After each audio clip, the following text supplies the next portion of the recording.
Good evening. I'd like to call to order the Ad Hoc Charter Review Committee meeting as the Committee of the Whole. We're going to be joined by the entire City Council, along with Assistant City Solicitor Barrett. This evening, our agenda will be to review the Assistant City Solicitor's responses to our last meeting for Article 4 or 5. We're going to proceed with Articles 6, 7, and 8.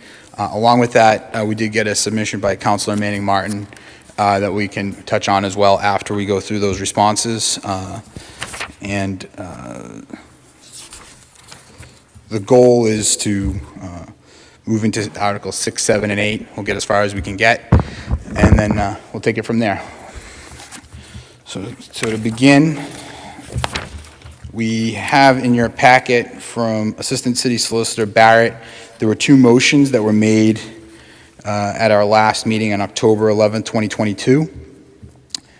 You can see the motions. It was the request, and I'll summarize, a legal opinion regarding 5-1 compensation, whether there are limitations according to Chapter 286 of the Acts of 1951, and request that Attorney Barrett provide the council with a legal opinion.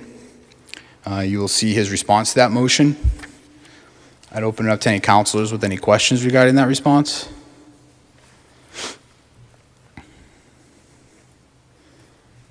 Councilor McGinn.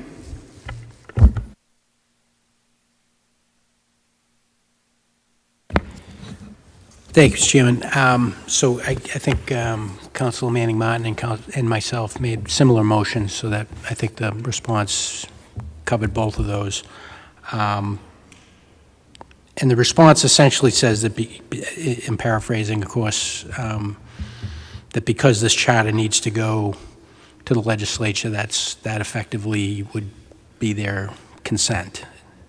Is that correct? Yeah, that's the way I do it. Yes, I agree with that. Right. So I guess, and Mr. Chairman, when you kind of laid out the ground rules for how you want to handle the meeting tonight, do you want to not touch the prior articles here?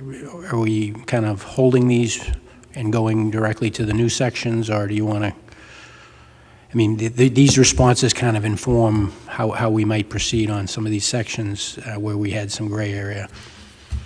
Yeah, I mean, if the council, we can proceed with based off these responses. I would just say that I did make a motion at our regular meeting to request comments from the school committee and the light commission and the library trustees regarding anything specific to their sections, just to guide the council. I mean, we, again, just like any of these, it's up to the council whether we take on those or we agree or disagree with those and add those. But so we will be. My assumption is that our next charter review, we would be touching on those articles as well. If there are questions, it would be good to get those out now, so that when we get there, we might have those responses, so we can complete those two articles. Right. So that makes sense to me, Mr. Chairman. That those responses from the other committees and the Light Commission would take us back here naturally, is what you're saying. So it'd be another opportunity. But I guess with respect to the specific response to the motion, if you look at page 28,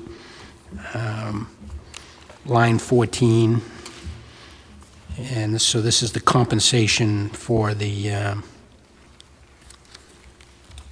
Light Commission.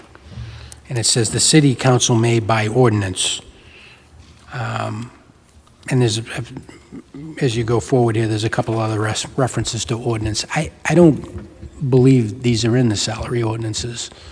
So, I just want to get the language right. If the city solicitors, we're going with the fact that the legislature is going to approve that, I think the language of this needs to be changed to somehow indicate that the legislature's approval of this somehow consents to either that they're empowering us to create ordinances, because that we don't have that now. We don't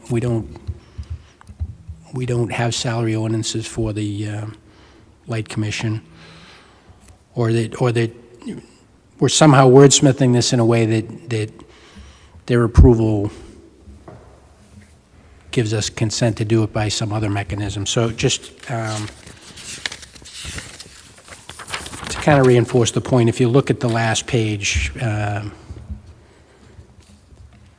Solicitor Barrett gave us kind of a listing of where the previous periods of time,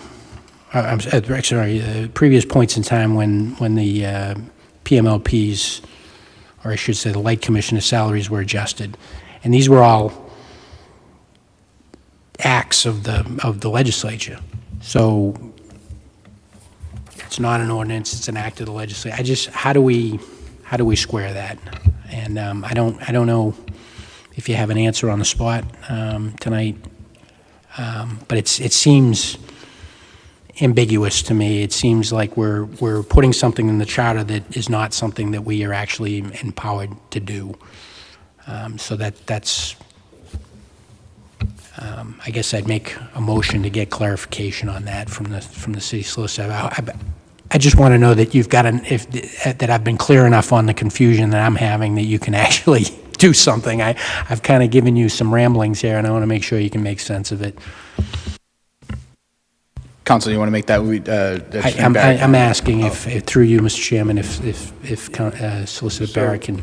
You're asking if the amendment, if the language that we have here is adequate to allow us to set those salaries? That's right. It's the confusing part to me is it says the council may by ordinance. We don't by ordinance today set these salaries. Those salaries are set by acts of the legislature. Understood, but if the proposal here is to delegate that authority to us and the legislature blesses that, then I would think that going forward we have that authority. That's helpful. So that's my view of it. And is that rolled into your? Should I have read that into your response? That's essentially they'll be consenting to this going forward. That we'll have a new mechanism for doing this going forward. That's the way I interpret it. Yes.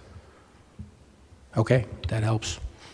Then I wouldn't make a motion. As long as other councilors, if that makes sense to others, then I can live with that. Yeah, I think, Mr. Chairman, the rest of my comments on this section will probably better serve to be made in the context of any of the feedback that we get from the other bodies. Thank you, Councilor McGinn. Any other councils with questions regarding the first response? Councilor Peach? Thank you, Mr. Chairman. I wanted to comment just to clarify more. I understand Councilor McGinn's concern that has been addressed, but I think the reason we've always done it as a home rule petition previously was because it wasn't in our charter. I think newer established municipal light plants have incorporated them into their charter, and that, because it then gets approved by the legislature, allows us to do things by ordinance. But since we've never done that before, this would be new for us. I can hold my second question about the light plant for Attorney Barrett, because it's not relating to this motion, or?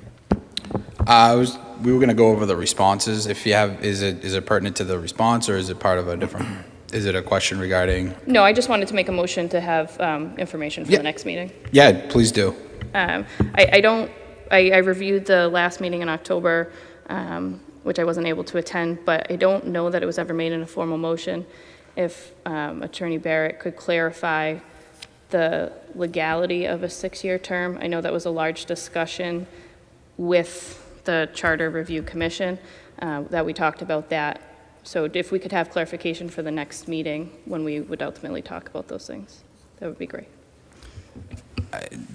Just on behalf of the clerk, and then I'm going to let Attorney Barrett has a question as well regarding that motion. Is this just specific to the PMLP, or is it for all elected municipal offices? I would say for all elected municipal offices. I don't know that the Commonwealth has ever ruled on specific offices having certain term lengths, but I guess both. Thank you, and I think Attorney Barrett had a... I'm not clear about what information you're looking for. The statute, when the PMLP was created, set a 6-year term. So are we looking to change that in the charter? Or to have the authority to change that? So through you, Mr. Chairman, well, the proposal does suggest that that's changed to a 4-year term, but the discussion that was had with the consultants was that 6-year terms, there's been precedent set, whether it's, I don't know that it's in Mass General Law or it's just been in rulings, that 6-year terms are not good practice, or are not, I don't know whether they're just not good practice or they're not legal, which was something that came after this was established. I think they allowed existing offices to remain, but moving forward, I don't believe any new offices have been granted 6-year terms through home rule petition. Councilor Peach, if I remember, just to add on to this, if I remember correctly, there's a citation in the notes. I think it was in the, in the minutes from one of these meetings on this. If we could forward that to Attorney Barrett as part of this motion, I think that would be helpful, so that at least we have some context to what we're looking for. Yeah, I'll find that. And you're going to make that in the form of a motion? Make that request? So the reason I like the motions is it helps us keep track of everything we've got going on. The motion is regarding the 6-year term. Is it a legality of the 6-year term, and any background on that? So moved. You heard the motion from Councilor Peach. Any discussion on the motion? All in favor? Any opposed? It's a vote. Councilor Peach, anything else? No, thank you. Thank you. Councilor Turco. Thank you, Mr. Chairman. So with regard to the same question Councilor Peach just asked, and through you, Mr. Chairman, to Attorney Barrett, so what would be the significance of the last page of your responses to us, where it says General Laws 164, Section 55, Municipal Light Board, where it states that the light boards can only have a 3-year term? Am I misreading that or misinterpreting them? What was the purpose behind including that? If we're looking at 4 and 6, but there's no mention of 3, but yet this seems to clearly say that we can only do 3. Am I reading that wrong? I'd have to go back and take a hard look at that. I'm not really sure. Okay, so I guess I'll make that in a form of a motion. If Attorney Barrett could define his inclusion of General Law 164, Section 55, Municipal Light Board, and how it pertains to term length within the Peabody Municipal Light Plant. You heard the motion from Councilor Turco. Any other discussion on the motion? All in favor? Any opposed? It's a vote. Any other questions or comments regarding this response? Any other councilors? Councilor Gamache. Thank you. I have a question through the chair to Councilor Peach. First of all, I wasn't at the last meeting, so I apologize. But you were on the committee, to go review all this stuff. And the suggestion from the committee was to go 4 years. Is that based upon what the legal, the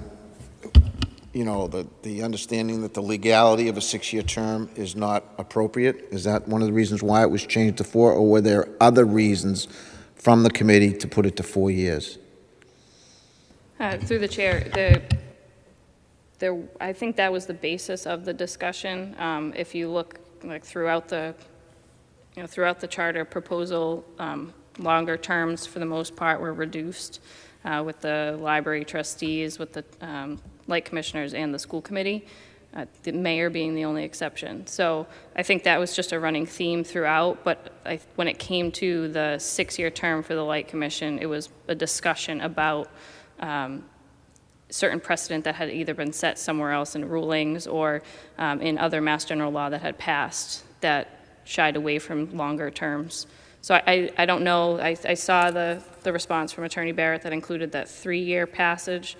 I don't know if that was specific to a certain community, but the discussion, it revolved around a lot of things, an effort to reduce terms for certain boards, but also from the advisors, it was suggested that 6 years wouldn't be approved by the Attorney General.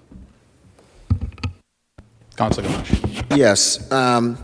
So this charter was originally approved by the legislature, correct? The original charter? Through you to Attorney Barrett? Of the light plant.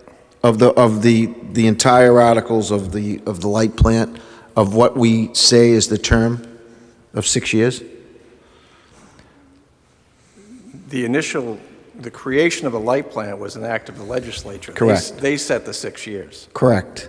So they have given the approval prior to this, prior to some other city or town coming in and saying that 6 years is not Yeah. legal. Yeah, when it was first created back in the 50s, yes. Okay, well, this Yes. charter I was don't know if created. if there's been any amendments or if there's been any statutes that follow that go forward say you can't create a 6-year term. I can look at that. Okay, yeah. But the initial creation of the light plant was a 6-year term. I understand that, but in conversation this evening, it's been said that whoever was advising the group, that 6-year terms in any type of body is not legal.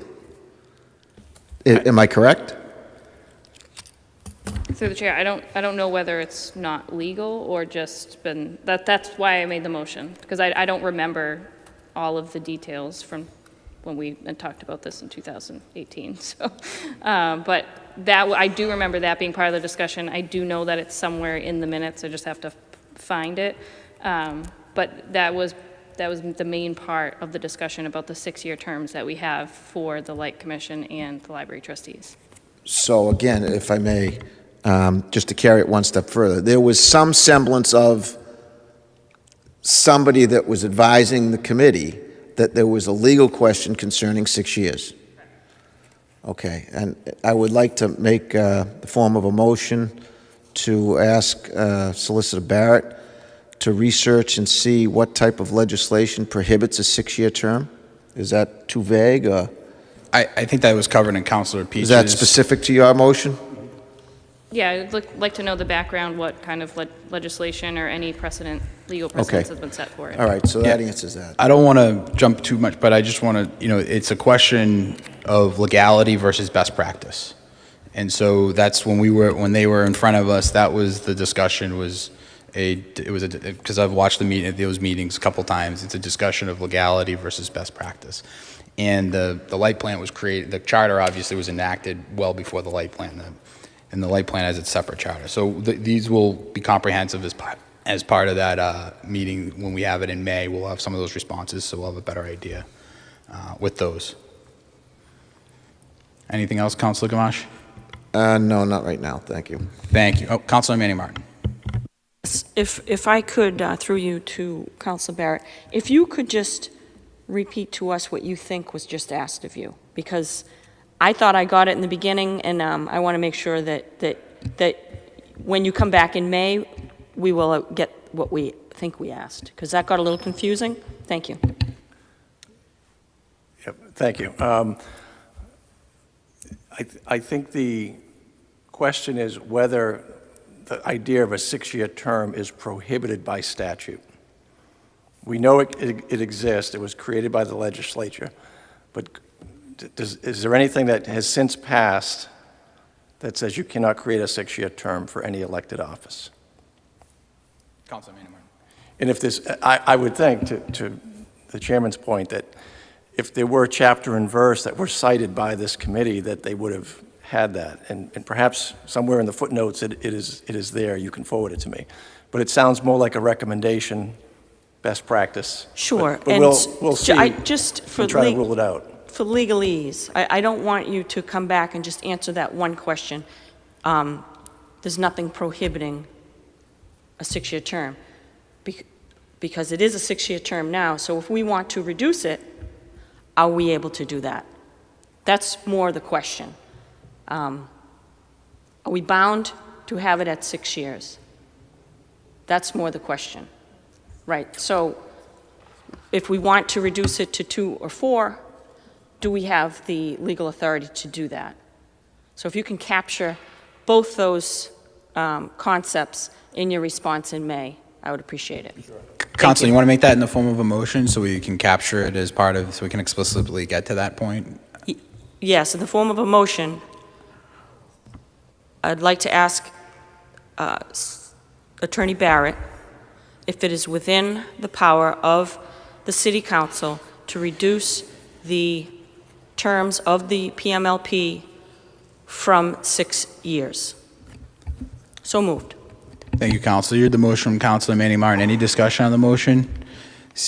Counselor O'Neill. Thank you, Mr. Chairman. I'm just getting a little confused because I thought Councilor McGinn was asking the same thing regarding this whole process, that if the charter is put forth and we make changes, it gets approved by the voters, the council, and then the voters, and then it goes forth, that would give us the ability to change all these things. I just feel like I'm getting confused with the motions that seem very similar. I just wanted to ask. Thanks. Counselor McGinn, and we have a motion on the floor. Yeah, thank you, Mr. President. Through you to Councilor O'Neill. So my question was specific to salaries, and I think, but I think the general point was perhaps the same, that if by approving the new charter, the opinion of the city solicitor is that these authorities are now delegated to us as would be prescribed in the new charter, so that whether that be setting the term or the salary. So I think that was that piece of it, which is, I think, separate from the point being raised by Councilors Peach, Manning Martin, and Gamache about the whether or not whether doing that is legal, or if there's any legislation out there. So I was kind of wandering into the same place of confusion, but I think there is a distinction between the two. Thank you, Mr. Chairman. Thank you, Councilor McGinn. Any further discussion on the motion? All in favor? Any opposed? To vote. Thank you. Any other questions regarding the response from from Attorney Barrett regarding the motion, the one that we have here? Anything else? Councilor McGinn. Yeah, I guess I would just ask, if we reach a point where all of this is now covered in a new charter versus in this, would there be anything left in this legislative act that is still germane to the light plan,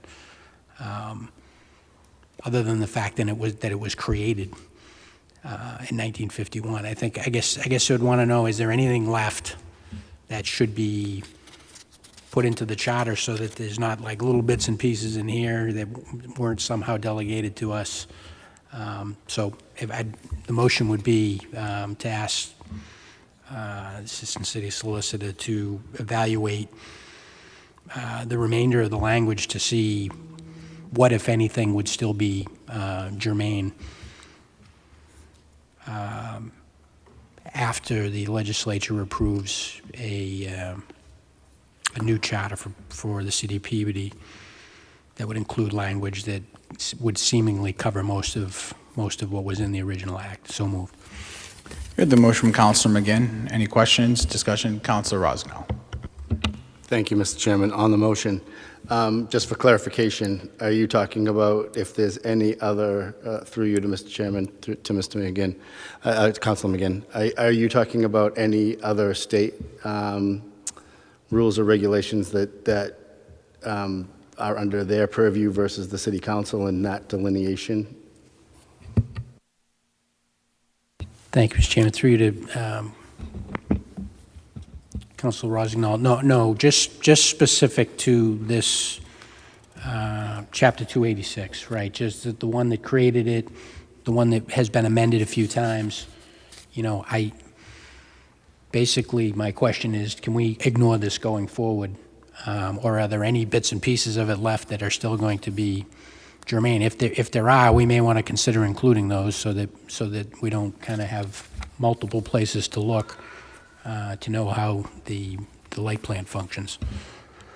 Thank you, Mr. Chairman. Thank you, Councilor McGinn. Thank you, Mr. Chairman. Very good. We have a motion on the floor. Any discussion on the motion? Seeing none, all in favor, any opposed, it's a vote. Any other questions regarding section 1, the motion 1? Okay. Seeing none, before we move on to the next, which is a question regarding the school committee, we do have an elected official from the light plant here. Did you want to make a quick address, though, or are you going to save it for the comments for our next meeting? Okay, you can please come up.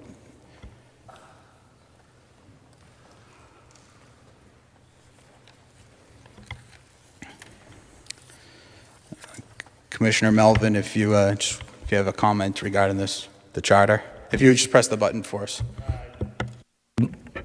For those of you who don't know me, I'm Commissioner Melvin of the Light Plant, newly elected last year.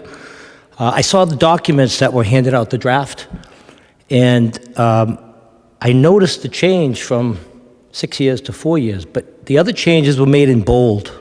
That one was not. I'm just curious why it's an issue and why we're talking about it. I mean, anytime I've been involved in negotiations and contracts, they always do the changes in bold, and I didn't get a draft that had that. So, just as a point of information, there was a charter commission. The charter commission gave the proposal, and that proposal had a 4-year term for the light commission. So the bold is an edit that the council made regarding consistency on pay for different elected officials. So that's the reason the 4-year term wouldn't be bold and edited in here is because we're going off the proposed charter from that charter commission. So we haven't made an edit yet. That's why, so we made a motion to ask the Light Commission and the school committee for comments that they could come back, and we'll take those into account at our next meeting as well. Okay, so that will be modified then as a change if that gets voted that way. Depending on the will of the committee, yeah. Okay, yeah, that's my only question. And my concern is why the thought now to do this? Is it just a committee that was brought up to make changes, and everyone just thought it was a good idea, or? There was a charter commission. Charter commission meeting? Yeah, the charter commission came up with this proposal, and the commission and the council is reviewing that proposal. Would that also charter fall under the same rules or bylaws as to how a commissioner gets seated if one? Is that something that can be looked at as well? What I would suggest, yes, it does. Okay. So my suggestion, Commissioner, is I would take a look at the proposal. Okay. And any comments that you have, you can absolutely submit them to the city clerk, and we'll take them under account. That's what I was going to do. Thanks for the invite to come up to speak. Thank you, guys. Thank you, Commissioner. Okay. Moving on to item 2. And this was a second motion that was made. Oh, Councilor Manny Martin. Thank you, Mr. Chairman. I think it might be helpful if you can go that far back and kind of give a brief history of why we're here doing this, how long it's been going on, and the process, because it's not something, as Councilor Peach just mentioned, she was on the commission and this was presented from the commission in 2018, so it's been some time. So it's not anything that we're just doing now, and it's also a 100-year-old document that the language in it is so antiquated that it only allows women to run for school committee. So it isn't something that we're just on a whim deciding to address. It's something that should have been done a long time ago, and we're doing our best to move it forward. So it's not anything new, and I think that it was raised, by Councilor Gravel, who's been off the council now for maybe 6 years or so. So this isn't and you're not the only one, Commissioner, that has that misconception, because I have heard it from other people, elected officials specifically, that they have the misconception that this is something that we're just doing now, and that couldn't be the further from the truth. So Councilor Melville has been championing this since he was a city council president, and he wants to finish it, and I think we all do too. So if you could add to my comments, I think it would be helpful for the folks at home and anyone else who hasn't been paying attention to what we've been doing. It's been quite a while. Thank you, Councilor. Briefly, so we can get into this. The Charter Commission came in 2018, gave us a proposal at the end of 2018. We had one council meeting on it in 2019. There were various questions that were raised, and it was a good baseline to understand what the process was going to be. So just again, and then it comes before the council. We're working on it. We've made tremendous progress as a group. And we started that, I want to say March of 2022. And we've taken a very deliberative approach. So we ask a lot of questions, as you can see by the first 15 minutes of today's meeting, of the Assistant City Solicitor to make sure we're getting that feedback. And also we want the feedback of other parts of the city, whether it be the mayor's office, other boards and commissions and committee, and the school committee, to make sure we can get the most information in front of us the best as possible. So it's been a long-running issue, and a long-running process, but I think we're making, a lot of progress. Councilor Manning Martin. Thank you. And I think it's important to also note that it might have been 2016 or 17 that the City Council voted in the manner to go forward hiring a consultant, formulating the Charter Commission, and many volunteers, residents of the city, put in their resumes for that honor, and the City Council voted for those members to be a part of the commission. So I think all of those things are important for everybody to know. Thank you. Thank you, Councilor. All right. And I appreciate us going, it's been some time since our last meeting, so it's important to touch on that. All right, moving on to the second item, which was a move to request the Assistant City Solicitor Barrett provide the City Council with a legal opinion regarding the litigation cited in LE Communication. This was from Councilor Turco regarding cities and towns, and it was specific to school committee by ward. A lawsuit and a city regarding that. You have the response in front of you. Attorney, does anybody have any questions regarding that response? Councilor Turco. I'll just briefly say that I'm satisfied with the response. I'm glad I asked the question, and hopefully it doesn't head this way. But thank you for the thorough response. Thank you, Councilor. Councilor Manning Martin. Thank you. And a question procedurally to you. Would there be a point to discuss going by ward? Will that be at a later point? At this point, Councilor, it would not be my, if we want to bring it up at one of the charter meetings, we can add it as an agenda item. I'm not, it wasn't something I was going to bring up as a point on this unless it was the will of the committee. Okay, because again, it may not be a legal conflict, but is it a best practice? So I think that we've been talking about what is the best practice, whether it's 6 years or 4 years or 2 years. I'd like to have a discussion from the council if we feel that that is a best practice. And that's why I'm asking you when we could have that discussion. As part of the next meeting, which I was intending to get these comments from other boards, we can absolutely add that as something. If you wanted to discuss it at that point, we can have that as part of the agenda that evening. Thank you very much. Any other councilors? Okay, seeing none. The third item that we had received was a communication from Councilor Manning Martin regarding the section Article 3-6, and it's a communication regarding it's a section out of the Beverly City Charter. If anybody has any comments on it, Councilor Manning Martin, if you wanted to comment on it, or any other councilors? Yeah, I just wanted to share this for discussion with the council. It simply, our mayor is good about sharing financial information when we request it. But this is just an effort to formalize and schedule the council getting finances earlier in the beginning of the year. And other cities and towns do that, and they've put it in their charters in order to mandate that. And as I said, our mayor has given us what we need when we ask for it. But again, we're writing something that maybe won't be touched in another 100 years when we're all dust in the wind. And if the opportunity is here now for us to insert something that'll allow the council to get financial information sooner, the more knowledgeable we are of the city finances earlier in the fiscal year, or even in the beginning of the year, I think only benefits the council. So that's why I generated this for discussion.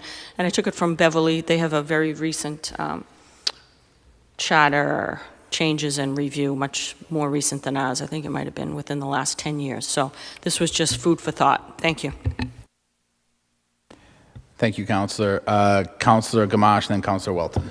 Yes, thank you, Councilor Manning Martin, for that piece of information. I think it's highly overdue.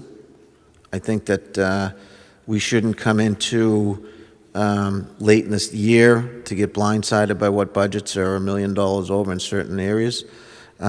This is just a benefit to those who will be looking at a budget and approving monies or not later on in the year to have an understanding as to where we actually are. So I think that this is probably very important and should be included in the charter, because nobody wants to come in and say, you didn't know? Well, we don't get the financial information right away. The mayor's great about it, don't get me wrong. But I think if this mandates a report quarterly, it will give the city council the ability to understand maybe 6 months down the road that, yeah, we should have known about this and we could have done something to try to alleviate the burden. So thank you, Councilor Manning Martin. I think it's a great proposal, and I hope that we can add this into the charter later on. Thank you. Counselor Welton. Thank you, Mr. Chairman. Just to echo Councilor Gamache's comments, and thank you, Councilor Manning Martin. I think quarterly is standard best practice for any business that's run to get updates financially, particularly over the last couple of years where we've had discussions about ARPA funding and things like that that have come before us with not always as much information as we would like. I would be fully in support of including this type of language.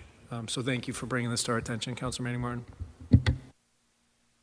Thank you, Counselor Welton. Any other counselors? Counselor O'Neill. Thank you, Mr. Chairman. I would agree with my fellow councilors who've spoken. I'm in favor of that. On page 19, section 3-5, we've got similar wording. We would just probably need to add the phrase quarterly, because it talks about the mayor shall, by written communications, recommend to the city council for its considerations, measures as in the judgment of the mayor, the needs of the city require. And then it gets to the part we'd be interested in adding, I think, the mayor shall, by written communication, keep the city council fully informed of the financial administrative condition of the city, and shall specifically indicate in any such report. Goes on. It's basically what Beverly has. We would just probably need to, I guess, amend that is, I think, the goal. But at least we have something to work off. Thank you. Thank you, Counselor O'Neill. Counselor Manning Martin. Yes, but I do believe, to Councilor O'Neill's point, that there are additional, other than quarterly, requirements in the Beverly one. They're getting more information sooner and more regularly than what is in our old charter language. Like within 6 weeks following the start of the fiscal year, the mayor shall submit to City Council and make available public distribution a complete record of financial and administrative activities of the city for the preceding fiscal year, and things like that. So, yes, we can use this, we can use some of our old language, I'm fine with it, but the concept, I think, is well received by the council, that we want more information sooner and more regularly and mandated in our charter. So how would you like to move forward? I was going to say, so Counselor, there's two things. I mean, you can make a motion now. My suggestion, Section 7 is actually dealing with the financial procedures of the city. We could see whether this is appropriate for the financial procedures of the city or if under the mayor. I think that's just because you'll see as you go through Section 7, there's some specific dates for, and then the budget as well, that we can include either this section or similar language as you see here under the mayor, or we could do it under those sections. I'd leave it to the will of the council, but I just want to make sure I lay that out for folks just so you might see it down the road. So if we want to, we can bookmark this and come back to it, or we can move on to Section 7, whatever is easier for, whatever the will of the committee is.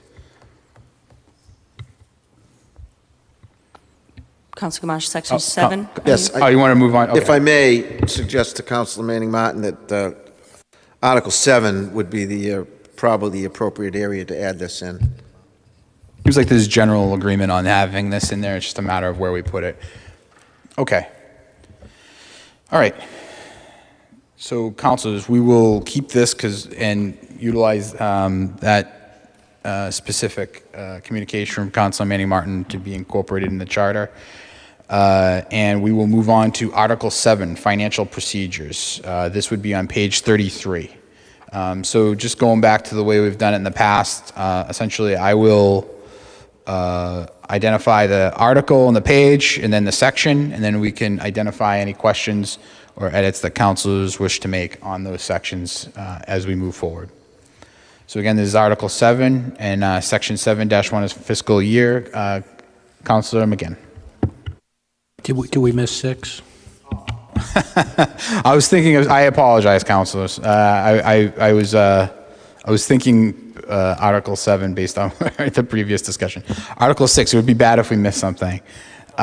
This would be page 31, Article 6. So again, it's Organization of City Agencies, Section 6-1. Again, I apologize for missing that. I'll open it up to the council. Councilor Manning Martin. Thank you, Mr. Chairman. Through you to Councilor Barrett. The use of the word agencies, line 9. I know we have definitions, going back to page 3, under our section for definitions, and it says city agency, a multiple member body, any department, division, or office of the city of Peabody. Would that, who does that exclude? Does that include the retirement board, the board of assessors, the housing authority? Because they're made up by, some of those are made up in various ways. Some boards are appointed by the mayor with a vote of the council, and then some other boards are voted, maybe the state has I think the housing authority has, appoints a person, and the city, the mayor may appoint other people. Just what I'm suggesting is the makeup of a lot of these boards may or may not be city agencies. So I wanted to know what it included, what does city agencies include, and what boards might be excluded? I mean, just looking at the definition, city agency, I think you just read it, any multiple member body, any department, division. I think that's designed to be broad and as inclusive as possible. I don't think there's any attempt or any omission there. But I guess my question is, would there be boards that wouldn't fall under our charter? That's just what I'm curious. If we're making charter changes, effectuating law, and then we think it applies to a board, and they turn around and say, this does not apply to us, I'd like to know that in advance. That's all. Does that make sense? It doesn't. You're looking at me like I'm crazy. Is the question whether one particular board or agency is not subject to this charter? Yes, yes, exactly. Born of this charter. I mean, their authority emanates from the charter, from the organization of the city. So I don't see how they could possibly say that they're not subject to whatever's in the charter. I mean, I don't see where anything's being left out. I mean, can you think of a particular? No, I'm really just spitballing here. Yeah, It's like the retirement board. How does, I'm just picking a board. The retirement board, how are they appointed? How do they're voted on by members, right? Councilor McGinn seems to have a comment on this. Thank you, Mr. Chairman. Just a point of information, and probably to just jog Attorney Barrett's memory here. If you go to the page 5, the definition of multi-member body, so you've got to go, basically you got to go from one definition to the other definition, and when you go to multi-member body, I think it addresses Councilor Manning Martin's question, because that spells out the exclusions. It's any council, commission, committee, subcommittee, or other body consisting of 2 or more persons, whether elected, appointed, or otherwise, but not including the city council or the school committee or an advisory committee appointed by the mayor. So I think those are the only carve-outs that, under the language, going back to this, to the word agency that would exist. Councilor Manning Martin. Thank you. Thank you, Council McGinn. I guess my only just gray area is if it's a city's, if there's state control over any board, like the housing authority. So that's where my conflict is. But I don't want to trip everybody up. It's just a question for the city solicitor. If there are boards in the city specifically that the state is involved with that would be excluded from our charter, I just wanted to know before we make changes. That's all. Thank you. Thank you, Councilor Manning Martin. Councilor Peach, and then Councilor Welton. Thank you, Mr. Chairman. On page 31, line 12 to 13, this does include language in here that prohibits the mayor to make any changes or propose agencies that are, excluded by general law or this charter. So that's in there, and it's not specific as to what boards it would be, because the boards can change and Mass General Law can change, and we don't want to change this again. Perfect. Thank you very much. Council Peach. Thank you. Councilor Welton. Just very quickly, not to belabor the point, but Attorney Barrett, just for page 5, line 12, the advisory committee, would this include what we often reference as task force, like schools, safety subcommittee, or things along those lines? I just want to make sure I'm understanding that correctly. Yeah, page 5, line 12, where it says, other body consisting of 2 or more persons, elected, appointed, or otherwise constituted, but not including the city council, school committee, or an advisory committee. And the example that I would use for this is there's a subcommittee, I think we're calling it a subcommittee for school safety, that was recently put together through the mayor's office. I don't know if we're referencing that as a task force. I just want to make sure I understand if that's excluded and considered to be an advisory committee.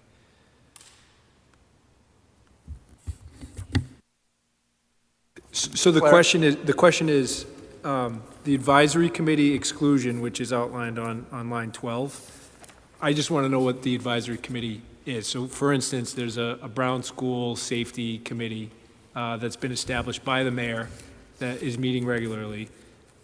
Would that fall into the category of an advisory committee?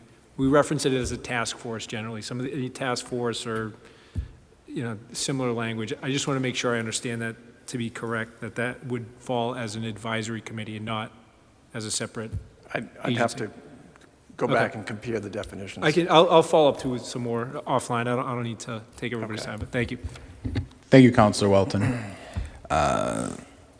Still on page 31, organization of city agencies. Any other councilors with questions? Councilor McGinn. So this is the same section, right? Is the next page, is that, are we? Yeah, we can go 30 and on to page 32. Okay, so just the very last sentence. So this would be page 32, line Yeah, 12. page 32, lines 11 and 12. Okay. The city council may vote only to approve or disapprove the plan, but may not vote to amend or alter it. I'm not clear why we would want to put those limitations on the council if, and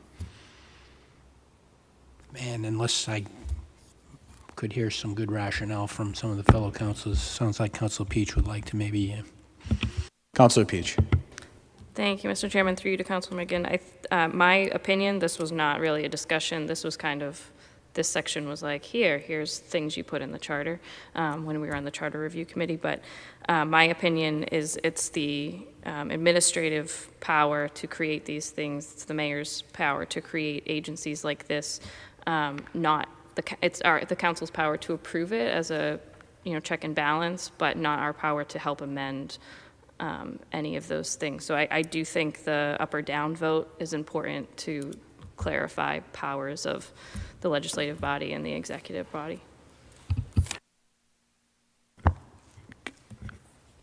I have a thought on this before, just as a point of information.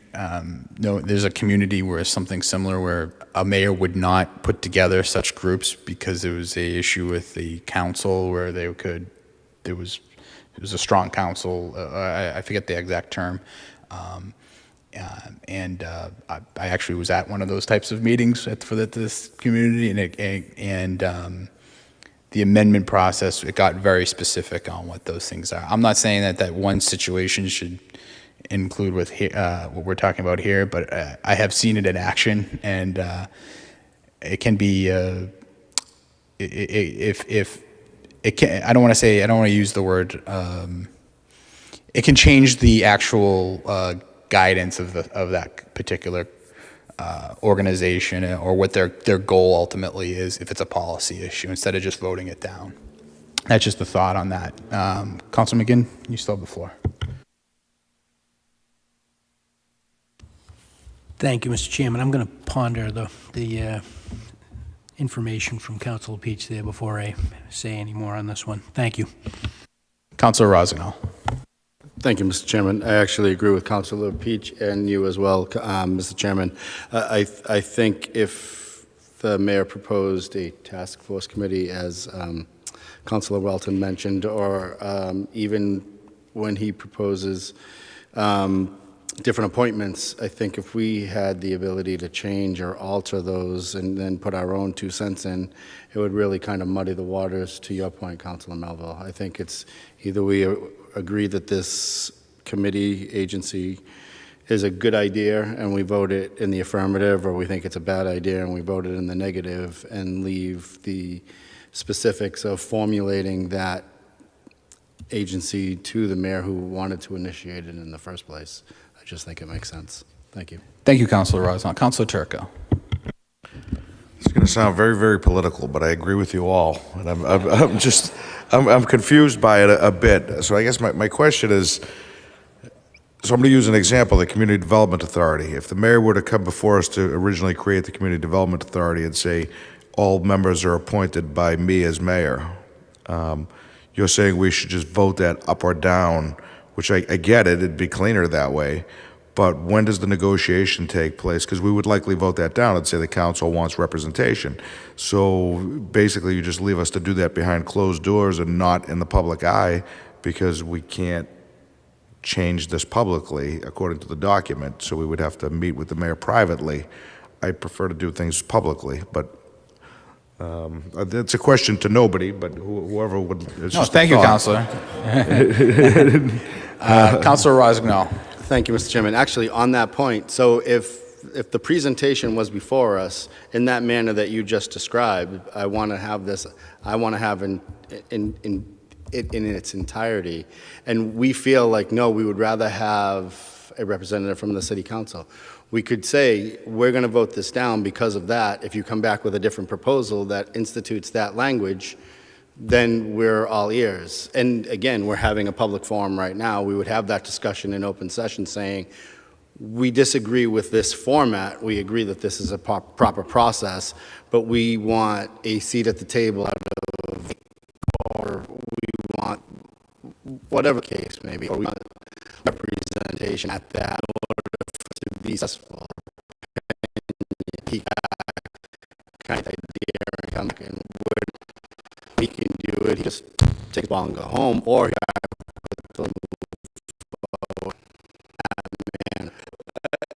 I don't want to get caught in the minutia where it is a back and forth thing. We would just state and bump that and the affirmative pull back and say it again. That's just my thoughts. Thank you. Thank you, Chairman. Thank you, Councilor. I mean, again, to follow up, it kind of goes to the, I've Councilor Turco, it's dispose from the mayor's perspective. I think that's something, if we want to think about it, there's a good debate on it. And if there's, I don't put on a problem if I think that's something you can into account. This is one of our those specific do some. I think it's a questioning section 6.1. Through you to the city clerk. There's a reference here throughout for time that application be posted in instance 9(6) about time public hearing held not less than 7 nor more than 40 days following publication. And just all by law, the length time for certain postings is a right for us uniform. Time you have a public records which are law 10 days, I think, to respond. For you to post a special permit application, how many days do you have to post it?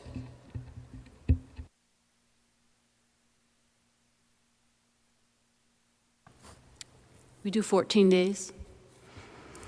Right, and so here it's 7 days, 14 days. I'm just again, food for thought as we go through it. If there's any possibility to make things a lot easier for people, to make it uniform, instead of it really just kind of skips around of different lengths of time to make public notice.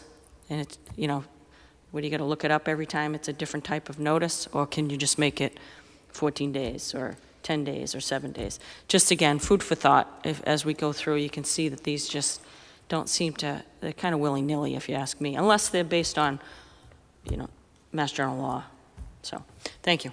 Thank you, Councilor. Councilor McGinn. Thank you, Mr. Chairman. I through you to Councilor Manning Martin. I completely agree with you on that. I'm glad you brought it up. I mean, as long as we're meeting the open meeting law requirements, I don't understand why we would need these prescriptive timelines in here relative to particular hearings. It just seems to me like it should be like any other public hearing. So I don't know if you want to make a co-motion on this one to perhaps just kind of clean that up throughout the document. I'd make a co-motion with Councilor Manning Martin to review the document for this type language and,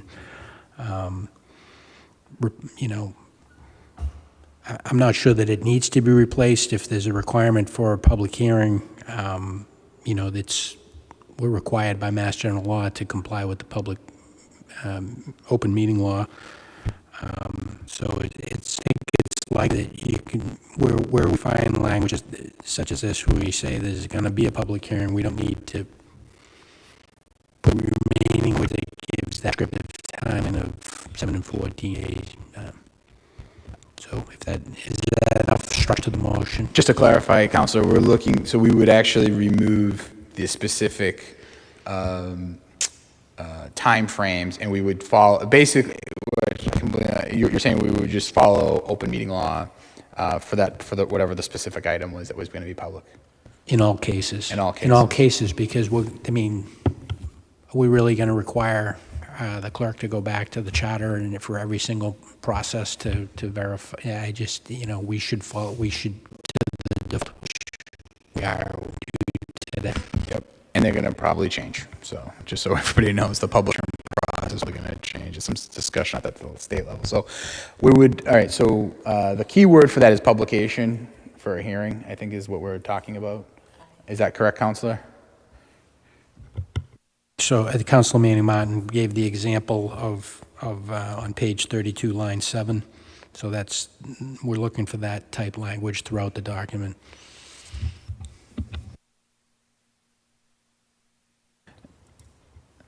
I'm sorry, Councilor, just one more time. Can you just give that motion for the city clerk? So we're looking to go through the entire document, not just specific to this section, to look for language such as exists on page 32, line 7, where specific periods of time are laid out for the publication notices for public hearings to strike that language. So the default would be to comply with the open meeting law. You heard the motion from Councilor McGinn. On the motion, Councilor Daigle. Thank you, Mr. President. And I'm not sure if this is the case 100 years ago when this was drafted, but I wonder if there's some flexibility with the 7 to 14 days based on publications in newspapers The Peabody Weekly has a deadline once a week, the Salem News, holidays. So I don't know if it helps make the clerk's life easier to just keep with 14 days, or if you have that wiggle room between the 7 and the 14 days. Otherwise, the applicant's going to have to wait another 2 weeks to have their item heard. So I don't want to put the city clerk on the spot, but I wonder what would be better for an applicant to hear them as quickly as we can. Thank you.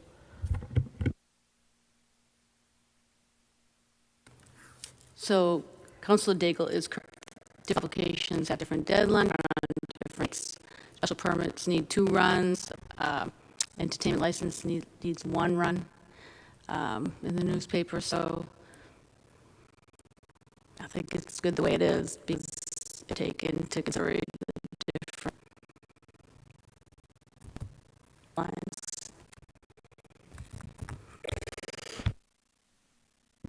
Councilman Martin. Thank you, Mr. Chairman. And I just offer the view from the public is that it isn't necessarily to expedite a developer or business owner. It's public for a public hearing for the public to have time to review it, know when it's going to be heard, and for chronicle. So it isn't about expediting issue the hearing being noticed in the public notice. So let's not forget that. So. One more comment. So I have days for the public hearing for the date it's time stamped. Which is why I like what Count McGann offers at this good. Because we know that there are different time frames by law. That one you mentioned is by law.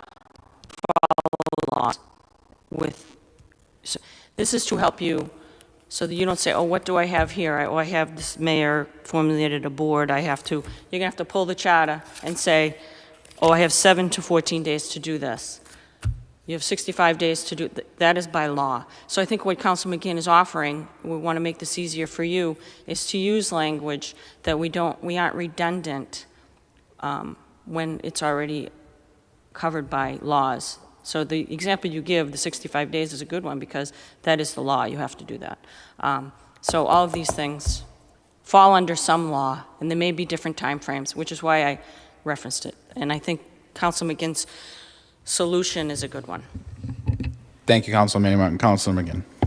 Thank you. Just probably to reinforce what Councilman Martin just said and to allay any concerns that this might have relative to applicants for special permits, that there's not anything in here in the charter relative to special permits or any of those procedures. So that this change wouldn't impact any of that. This is just with respect to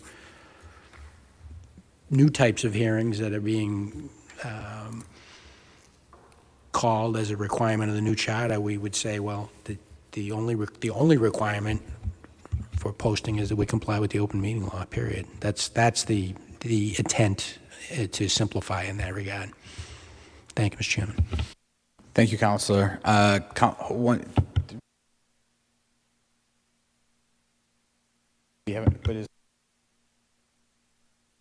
motion on the floor.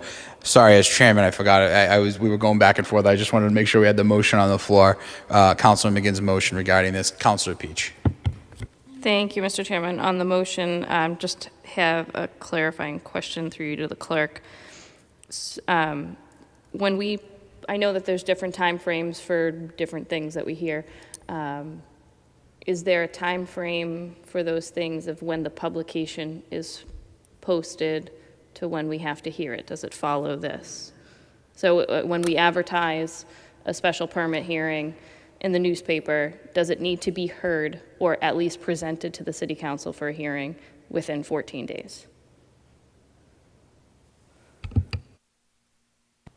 No, it does not need to be heard within 14 days.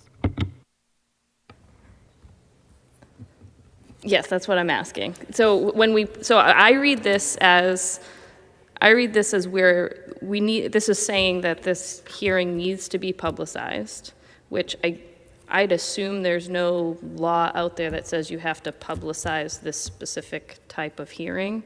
You'd have to publish our agenda and know that it's going to be an item on our agenda, but not necessarily put a public notice out in the newspaper. But this is showing that we need to do that, which I don't know if that's a Mass General law, and that whenever we do that, you can't publicize it on January 15th and hear it in April, which I think is a good thing for the public. If it was to be something, I don't know what would be controversial that the mayor is forming a committee for, but that's how I read this, is that we need to hear this no less than 7 days, so we're not rushing to hear it without proper notice to the public, and no more than 14 days following the publication of the notice of the hearing. Because I guess we could make a motion to Attorney Barrett to clarify, is there any Mass General law that requires we publicize this in a newspaper? And that could be a question, do we think we need to publicize it in a newspaper? But I guess. So we do have a motion on the floor. The other option, and I believe this, Councilman McGinn does have the motion, is that we can identify everywhere in the document that publication is referenced, and that would give us an idea of kind of the scope, that if changing it, what would be impacted by such a change. So we would understand what we're talking about. The issue coming down to is the charter is not the best place to identify notification for specific meetings and hearings. It's not really where it belongs because it can change. You're not talking about butter notifications and all the rest of it. So it's an appropriate thing that we should correct, but I think also we just got to identify. We can find out what is actually impacted by that before we make a sweeping change. But I would leave that up to Councilor McGinn on his motion. Yeah, thank you, Mr. Chairman. I think that's a good point. At least it would highlight it to us, and we can make maybe a more informed decision when we see the various places that exist throughout the document, and maybe make a more fully informed decision based on that. So I'd stick with the original motion. And so that's one more time, Councilor, I apologize. I saw the clerk. I think she has it. All right, very good. There's a motion by Councilor McGinn. All in favor? Any opposed? It's a vote. Councilor Rossignol. Thank you. Just through you to Councilor McGinn, just for clarification, this is just to get an idea of where this language is throughout the document, correct?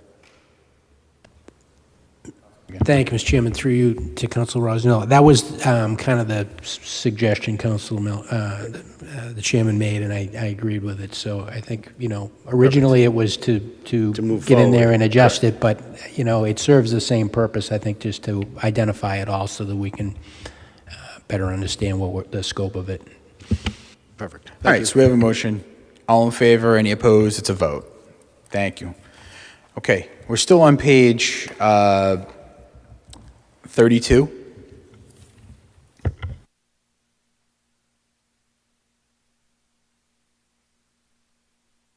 Any other comments on page 32? And that 32 will end Article 6, and we can move on to Article 7, which is, and Article 7 is financial procedures.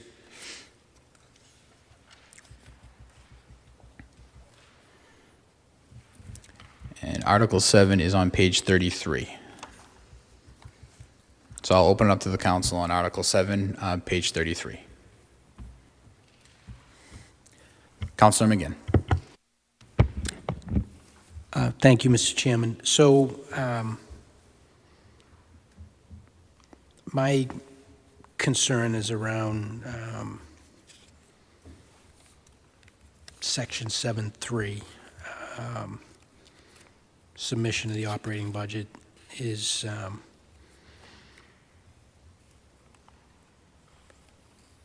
the timing of that is dictated by Mass General law.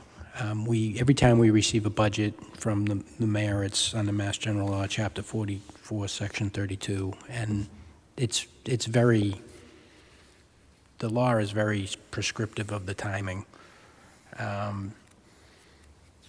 So this section it talks about section 7.3 and 7.4. It has some, but not all, the language of Mass General Law, Chapter 44, Section 32. In some places, it's in conflict with the law. It says that at least 30 days before the beginning of the fiscal year, the mayor shall submit a budget to the city council, the proposed operating budget for all city agencies, on and on. So that would say that we would have to see the budget by May 31st. Under Mass General Law, he has 170 days from the organization of government meeting to submit the budget.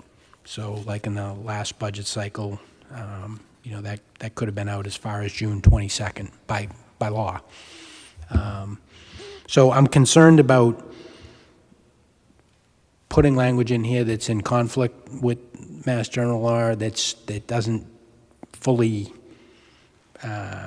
capture the entire essence of what's in Chapter 44, Section 32.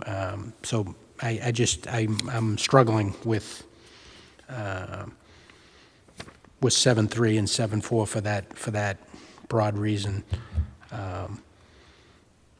It talks about the action that the city council will take, and again, it's incomplete with regard to what the law says.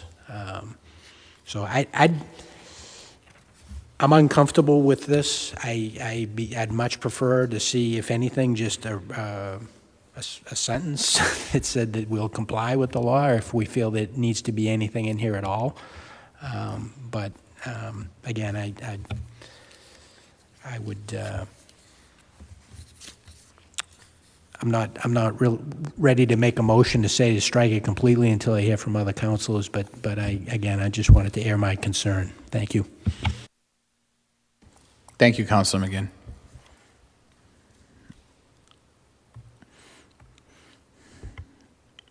Any other councilors? Councilor Turco. Through you, Mr. Chairman, to Councilor McGinn, so the example you used last budget year would have allowed the mayor to submit this essentially, less than 10 days prior to budget time. And I understand that's in Mass General laws, but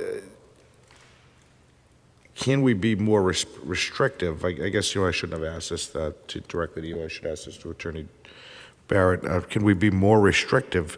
Because I'd be more inclined to and I think we all would like to have the budget 30 days in advance, so that, we didn't have, similar to last year and years prior, that we've had it thrown at us with 10 days to look at city and school budgets in a more timely manner. So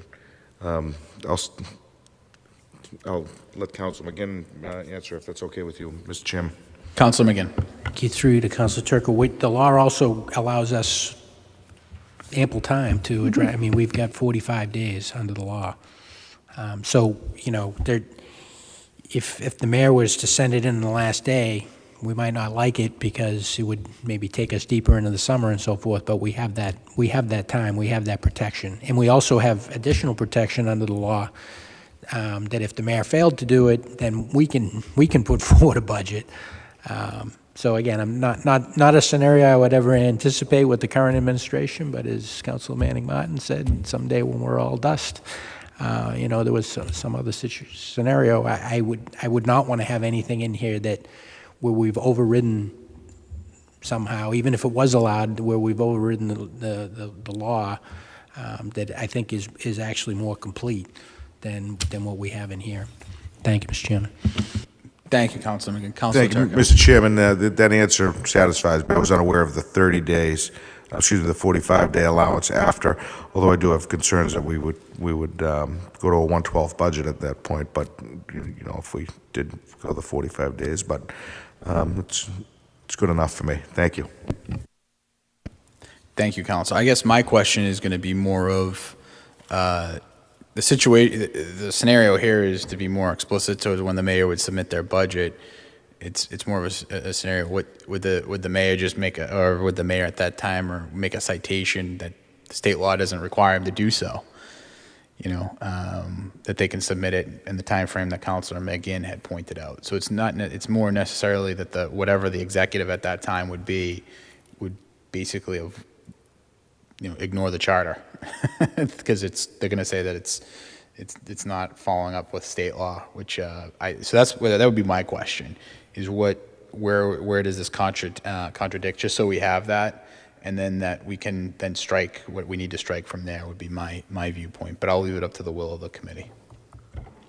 Councilor Peach. Thank you, Mr. Chairman. I wouldn't be apt to strike anything right now. I just looked up that Mass General Law, and I think maybe we should change the Mass General Law. But that's kind of crazy. Boston is excluded from it, just so everybody knows. But I can't imagine that the advisors would have brought this forward, as this is standard language in charters throughout, because if it conflicts with Mass General Law, the Attorney General wouldn't approve it. And if this is the language that's being used in charters across the Commonwealth, there has to be some legality behind it that maybe we can say this is what we're requesting, but I guess if the mayor wanted to tell us, I'm going to take my time and you'll have 10 days to review the budget, that could happen. But I would like to dig a little bit deeper on that before we make any changes to this, because I just can't imagine the advisors would have brought this forward as suggested language. Thank you, Council Peach. Council Welton. Thank you, Mr. Chairman. Through you, I guess, just to the council, regarding page 33, line 14, at least 30 days before the beginning of the fiscal year, the mayor shall submit to the city council proposed operating budget for all city agencies. Anyone on the council, have we ever received this 30 days before? Yeah, through you to Council Welton. That's new. That is not covered under the, so that would be a new provision. Yep. And so the answer to your question is no, we haven't, but we've But never, we want there's it. never been a requirement to either. Got it. Thank So- you for the clarification. I appreciate it. That's it. Okay, any other councilors? We're still, and I know Councilor McGinn said he was debating a motion, or still on page 33. Councilor Yeah, McGinn? I guess just kind of a hybrid of thoughts here with Councilor Peach. She has concerns about doing any edits at this point. Councilor Turco kind of raised the question about whether it's permissible or not. I guess we could throw this to the city solicitor to evaluate. But again, my overarching concern is that we're trying to serve two masters here. That do we need to comply with the bits and pieces of the Mass General Law? Do we need to comply with the charter? And so I'd rather go one place. And right now, I think I know the one place because it's not in our current charter, and we're required by law to process the budget under Mass General Law, Chapter 44, Section 32. So I guess we can put the general question to the solicitor: is this permissible? But that's regardless of what the answer is. I think I'm still going to have the same concerns. So I would make that specific request to the solicitor in the form of a motion about the permissibility. So moved. Heard the motion from Councilor McGinn. Councilor McGinn, just for clarification, this is specific to 7-2, 7-3. I'm sorry, 7-3 and 7-4, correct? 7.3, 7 and 7.4, correct. Okay. You heard the motion from Councilor McGinn. Any discussion on the motion? Seeing none, all in favor, any opposed, it's a vote.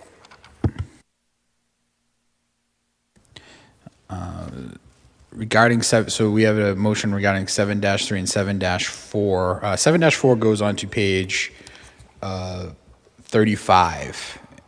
If any councilors had any questions on page 35 or issues that they wanted to bring up. But as we did already make a motion to identify if there's areas that might conflict with state law.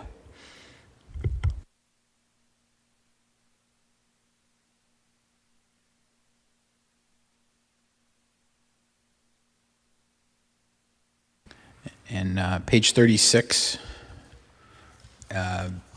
begins 7-5, which is capital improvement program. Councilor Welton. Thank you, Mr. Chairman.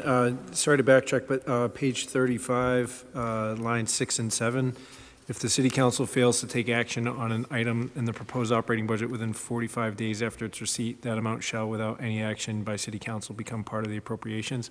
Is that the same amount of time frame for constructive approval that we have? I'm just wondering where that 45 days comes from. Councilor Gamache has raised his hand. Yeah, I believe it has to be submitted to the state by the 1st of July, I believe, and I refer to City Clerk. Councilor McGinn has. I mean, it's in the law that I keep citing. It's in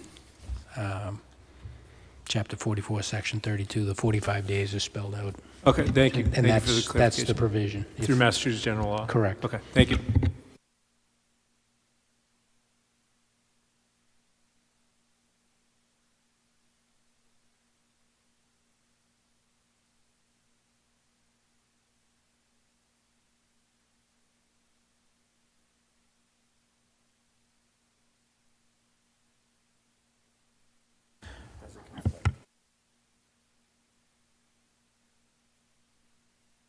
Okay, councilors, we're on page 36, which is 7-5 capital improvement program.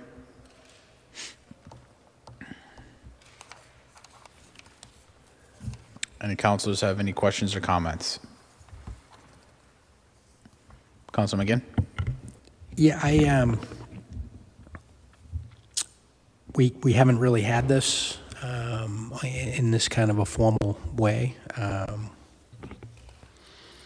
There's a 5-year timeline spelled out in line 7 on page 36. I'm not clear that that's realistic, but because once it's in the plan, then it becomes, kind of the way this flows. There needs to be some, the process for changing it becomes a little cumbersome, so I'm just a little concerned with the 5-year.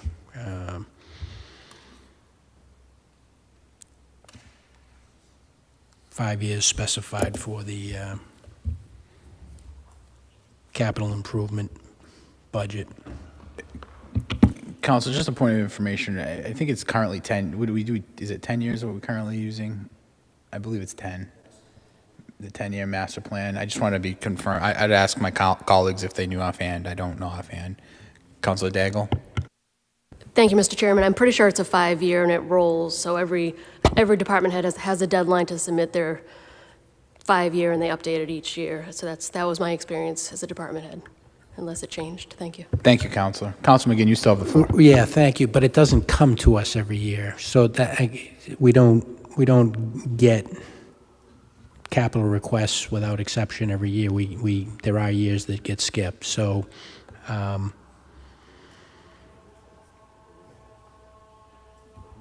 I guess this is just adding a little bit of structure to what we have. There's probably no, not necessarily any real downside to doing it. Really just more concerned that it might not be realistic on the part of the administration to produce this, particularly by the prescribed deadline here, which is 60 days before the start of the fiscal year. So they would have to come to us by April 30th every year. But I guess that's not the council's issue. That'll be the administration's problem. Thank you, Mr. Chairman. Thank you, Councilor. Councilor Welton. Thank you, Mr. Chair. Just for clarification, if something is not included in a capital improvement program, is there a mechanism by which we could allow that capital improvement to move forward?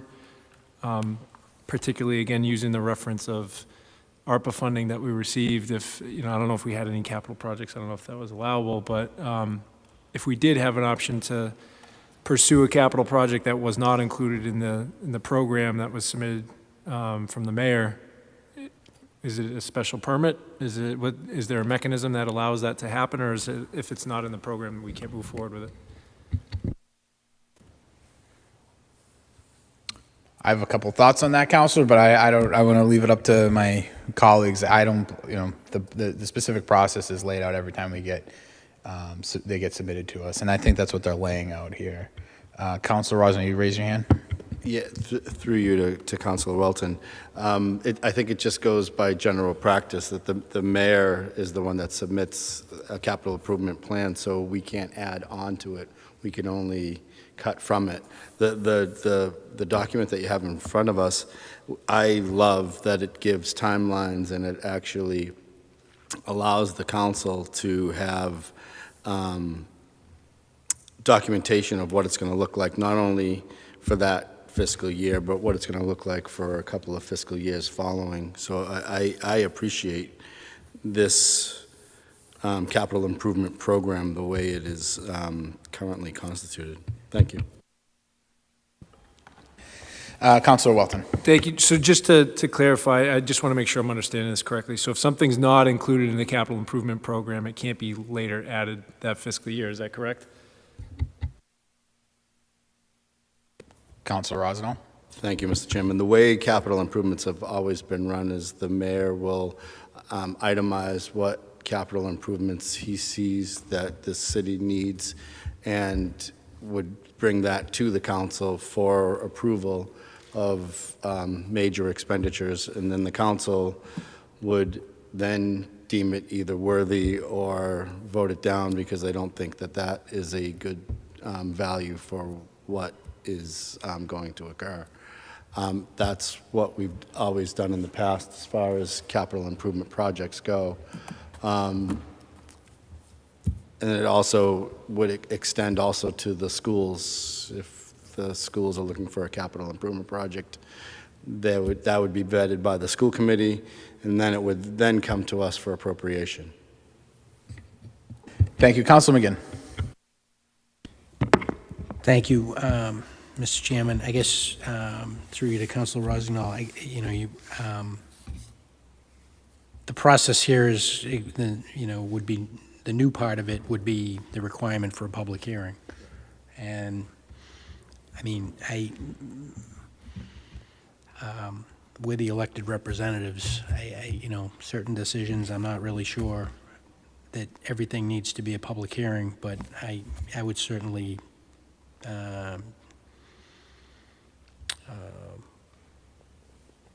like to hear what other councilors have to say about that. And it's I guess is this a needed additional step in the process would be my question. And I don't have an answer for that, Mr. Chairman, so I'll throw that out there. Thank you, Councilor McGinn. Councilor Beach. Thank you, Mr. Chairman. Just to comment on Councilor McGinn's point, I think a public hearing is absolutely necessary. I wasn't aware we don't open these to the public when they come forth. I really like this section because it does put timestamps on it. It requires it to, even if there is no addition, I believe this would look to have it be submitted. Like Councilor Daigle said, we have a rolling 5-year plan. We'd receive these updates on an annual basis at a minimum. So I think this is really important. I think the public hearing is also vital. Capital improvement programs cost a lot of money. So I think that's vital for the public to be able to weigh in. I know we represent them, but I think we can all agree, or I would think we all agree, that hearing from the public directly versus, oh, I got a few emails, makes a larger impact when they're standing at that podium than a few emails or phone calls prior to a meeting. So I would be in favor of keeping that. Councilor, just as a point of information, the clerk, this is just regarding for the public hearing. It would all be done in public, and just so everybody's clear, it would be done in public. It would just the requirement for the public meeting notice, public notice to be put out, is what in the newspaper, as Alice, the city clerk, just wanted to make sure we clarified that. And Councilor McGinn, did you have your hand up when I'm in the corner of my? Okay. No. Thank you, Councilor. Okay. Thank you, Councilor Peach. Any other councilors?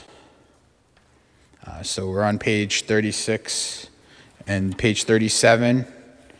And I'm going to go right from 37 right into, and we, to include the end of 7-7. So we're on page 37. This is starting at adoption. So it's subsection C, adoption, and then it moves into independent audit. And then expenditures in excess of appropriations. Councilor Daigle. Thank you, Mr. Chair. I don't know if anyone knows the answer to this, but on line 17 and 18, has the council gone through the process in the past of having a competitive procurement process for an outside auditor? I like it. I think it's important to go through procurement and to vet. I think we've been using the same auditor for a while, so I like this addition to it. Thank you. Thank you, Councilor. Any other councilors? Councilor McGinn. Yeah, the annual requirement, we're not going through an annual audit currently. So there's cost associated with that. It's saying that we're going to annually the city council is going to provide a sum of money sufficient to satisfy the estimated cost of conducting the audit. I think I'd like to get just an opinion from our auditor on this section, just the practicality of it, the potential additional cost. I'm all for audits, trust me, but on the other hand, there can be some overkill, so I would make a motion that we request an opinion from the city auditor on section 7.6. So moved. You hear the motion from Councilor McGinn. On the motion, Councilor Minnie Martin. Yes, thank you. Through you to Councilor McGinn. So this is a new portion, right, for an independent audit. And I would think that the auditor who has not been audited ever is really, I don't know if that's the person to go to ask how they feel about an independent outside auditor being hired to audit them annually. I think that's not the person to go to for a kind of a honest opinion, like a objective opinion. We have a motion on the floor. Councilor Gamache? Yeah, I kind of agree with Councilor McGinn concerning costs of these audits. And I've never been involved in an audit, so I would assume that it would be kind of costly. But I mean, this is annually. I mean, do we have to do it annually, or can we do it once every 5 years and on a rotating basis? I mean, that's just something to throw out there. I don't think that every year throwing away X amount of dollars for an audit is appropriate, considering where we are today. I would, revisit this and see if, 3 years or something like that, but that's just a suggestion. Thank you, Councilor. Councilor Turco and then Councilor Daigle. Thank you, Mr. Chairman. Yeah, I'm in favor of this, leaving this exactly how it is. I understand the cost, but the cost of not doing an audit and missing something or fraud or, and again, that's not pointing fingers at anybody or this administration or future administrations, whatever it may be, but I prefer to look at the numbers every year. We talk about costs, but I mean, it's taxpayer money. Through confidence of the taxpayers, I would say provide the audit to them each and every year for the money they've submitted each budget cycle. And, every year when their taxes go up, everything's been audited thoroughly and we have responses to where the money is and where it's gone. I couldn't be more in favor of doing this. If we could do it every 6 months, I would do it. But anyway, thank you. Thank you, Councilor Turco. Councilor Daigle and then... Thank you, Mr. Chairman, and I don't think the auditors would agree with every 6 months of doing an audit. It's a lot of work. I can tell you the process with the finance with the city. Free cash is certified with the DOR usually in October, and then once that's certified, the city goes out and does hire an outside auditing company. It's been Powers and Sullivan for as long as I know, and they come in and they work with the auditor, Mike Gingras, and different departments and do random inspections. They inspect the closeout of the books from the fiscal year. It takes a little bit of time between the free cash and any transfers after the fact in July. So it has been done every year, and I've never seen how much we pay for it, but they do catch things that's important. It's common practice with a municipality of $180 million budget to do this annually, I think. Thank you. Thank you, Council. So it sounds like we're doing this already, is what you're saying. Thank you, Councilor. So I'm going to go, it'll be Councilor Welton, Councilor Manning Martin, then Councilor McGinn. A motion on the floor.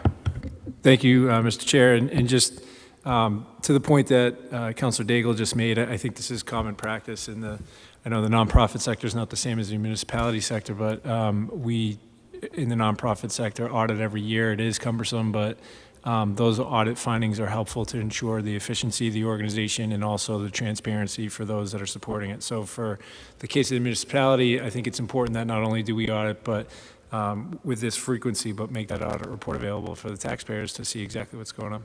Thank you. Well, then Councilor Manning Martin. Thank you, Mr. Chairman. The difference here with this portion, though, is that it's put in on the city council. And the city council will see the audit be presented to the council. We're learning from Councilor Daigle, well, she's explained thoroughly the process. She was a department head at one point. Audits going on. But this gives it to the city council, who has the very responsibilities to approve budgets. Councilor Melville brought up, the mayor proposes and the council disposes. So I think absolutely this should be moved forward as written, that it is the responsibility of the council to make this and the report council. So I think, and if there is an expenditure already for an outside agency that's been annually doing these, then in the language in this independent audit section 7.6, it says the mayor shall annually provide to the city council a sum of money sufficient to satisfy the estimated cost of conducting the audit as presented to the mayor in writing by the city council. So if they're being done, are paid, for really much of an additional, there isn't any additional cost for the audit to be done. It is being done. Should come to what I think is the appropriate authority, and that would be the city council. So I'm all in favor of this as it's written. Thank you. This is a good discussion. You're doing a very good job, Councilor Melville. I didn't want to forget to commend you tonight. Well, thank you. I appreciate that. Again. Thank you, Mr. Chairman. As I said in my comments, it's no issue there. And I appreciate Manning Martin's comment about getting feedback from the auditor, but I'd like to stick with the original motion. I would like to see that feedback, so I'd like to see vote on that. Thank you, Mr. Thank you. We do have a vote on the floor, and it's to get the opinion of the auditor regarding that section, which would be 7-6. We're going to take a roll. Councilor Turco. Daigle. Yes. O'Neill. Yes. Yes. No. Yes. No. Melville. Again. Yes. Welton. Yes. Carries too. All right. Still on page 37. Again, 7-7. Article 8 will be where we'll call it. So, Councilor Turco.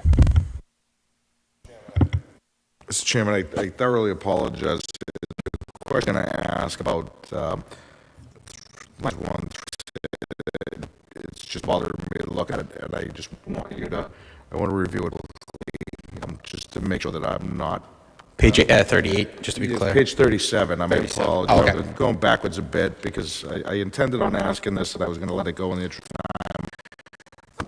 time. If you read where it says adoption, and obviously this is in the capital improvement plan, it says, under line 3, it says, may be provided each amendment and any increase in the capital improvement program is submitted shall clearly identify the method of financing. It's kind of vague as far as, it almost implies that to amend the capital improvement plan and fund, which we don't, in the wrong way. I see, you know, for clarity, I could argue this point right now that this says that I have the authority to amend, and that as long as I can provide for it, and post that I have the authority to do that. And just after at 9 times, I just want to open it to the council for a discussion to see. Maybe it's just me leaning too in, but I see that I argue this. Must have that authority when in fact we know we don't have that authority. Thank you, Counselor. And again, just for and it looks like if we submitted somewhere like was by the somewhere line in this, I think that would. And the assistant attorney made it also as actual submission. Turn on page 6. Line. It specifies that it would be submitted by the mayor originally.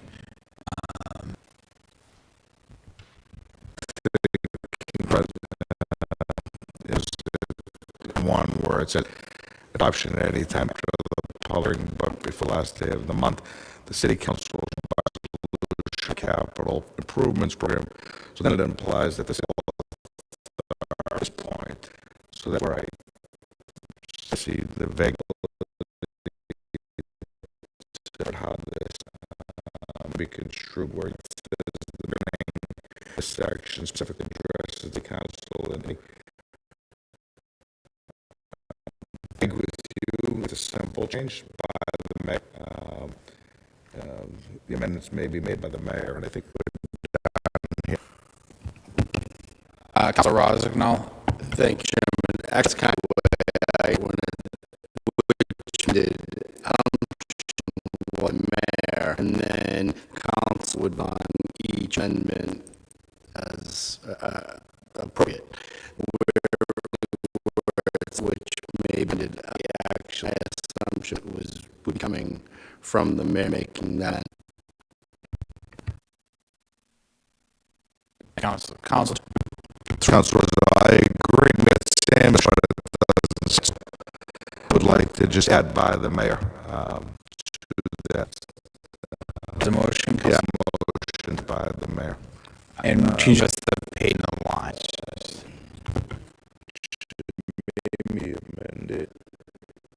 Page 37, 3. Which may be amended by the mayor. Which may be amended by the mayor, comma.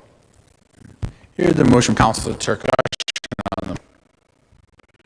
Seeing none in favor, page 30 is going into page 38. We will, Article 8, we're not going to get into Article 8. The thing I added on just in case we have time. Councilor Manning Martin. Regarding the, I think it was suggested earlier, we would get 7 to possibly insert the language for the communications to the council to fall in there. So maybe access to information section 2/7, page 11.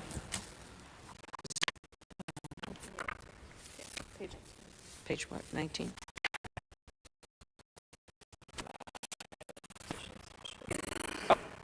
Or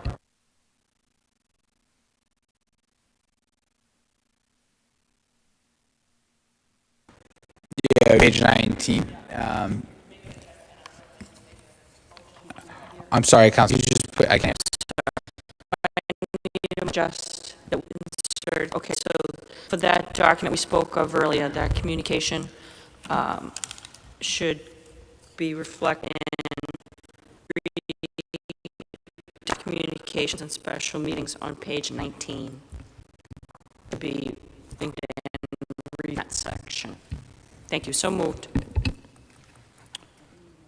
You heard the, Council, just for clarity, the clerk had asked, just to insert the like proposed language that we would insert. Oh, okay, we can come up with that. So the motion is Councilor Manning Martin in the proposed language and give that as a proposal for the council to vote on the next meeting for on page 19 for 3-5. Hear the motion from Councilor Manning Martin. Any discussion on the motion? Seeing none, all in favor, any entertain Councilor. Just, this last sentence of section 7. So it's lines 4, 5, and 6. Any official who violates this section shall be personally liable to the city for any amount so expended to the extent that the city does not release them from the person whom sums were paid.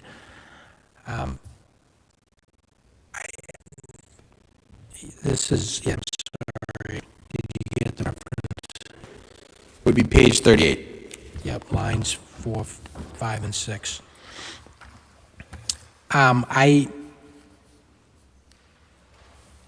I'm not sure I have a problem with that, but I don't think it's in the statute. That penalty, I don't think exists in the statute. So it's the intention of this section that section 31 of chapter 44 of the general laws be strictly enforced. That makes sense. But then when you go to that, it doesn't specify this penalty that's spelled out in 4, 5, and 6. So I guess I'd make a motion that the city solicitor evaluate that last sentence on page 38, lines 4, 5, and 6, to see if that is a provision that actually can be included given the statute in chapter 44, section 31. So moved. You heard the motion from Councilor McGinn. Any discussion on the motion? Seeing none, all in favor, any opposed to vote? And I would entertain a motion to adjourn.